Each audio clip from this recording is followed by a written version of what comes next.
Eh bien, je crois. De la même façon que, par exemple, la jalouse qui va passer son temps à dire oui, non mais attends, ta secrétaire Caroline, là, tu crois que j'ai pas vu, je vois bien, elle a des jolies jambes, et puis avec ses gros seins, et puis je vois bien que tu l'intéresses, et puis je vois bien aussi que elle t'intéresse.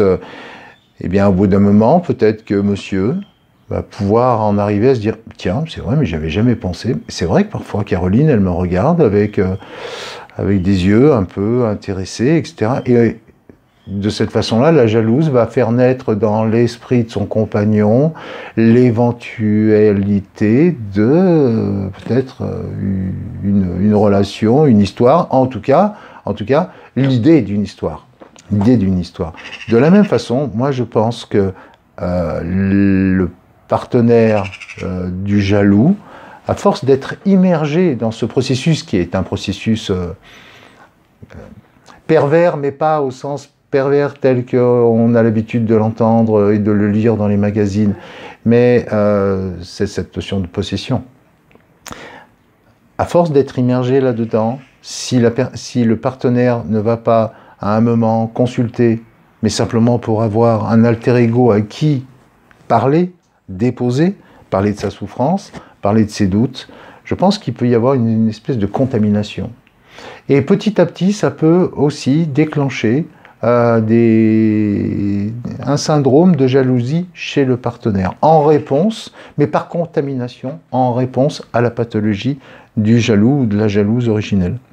Ça, c'est la première des choses. La deuxième des choses, c'est que quand le jaloux passe son temps, ou la jalouse passe son temps à dire « oui, mais ça pourrait très bien se passer ». Imaginez, vous vivez avec quelqu'un, vous êtes une femme, vous vivez avec un homme qui est vraiment jaloux, et chaque fois que vous allez dans un endroit, etc., votre partenaire vous dit oui, mais bon, faut pas me la raconter, me racontez pas d'histoire. Hein, quand on veut avoir une aventure, c'est toujours facile. Hein. Avoir une aventure amoureuse avec quelqu'un, une aventure d'un soir, quelque chose où on se fait jamais attraper, c'est très facile. À force d'entendre ce genre de discours, il est très facile d'avoir une aventure d'un soir sans se faire attraper. Il est très facile d'avoir l'aventure d'un soir sans se faire attraper. Ça devient une vérité. Et donc, si cette vérité est vraie, eh bien, et puis comment le sait-il, mon partenaire, qu'il est très facile d'avoir une aventure d'un soir sans se faire attraper, et même d'avoir une aventure un peu entretenue sans se faire attraper. Comment le sait-il ? Si ce n'est en l'ayant expérimenté. Et d'ailleurs, on va avoir souvent des jaloux qui sont, c'est pas systématique, mais je pense qu'il y a une grande proportion de jaloux et de jalouses qui sont elles-mêmes, des adultères. Et souvent, on pense l'inverse. C'est-à-dire que souvent, quand on est avec quelqu'un très jaloux, on se dit, s'il est comme ça, c'est que vraiment lui ou elle est fidèle et qu'elle ne supporterait pas qu'on le fasse. Je pense que souvent, c'est une erreur.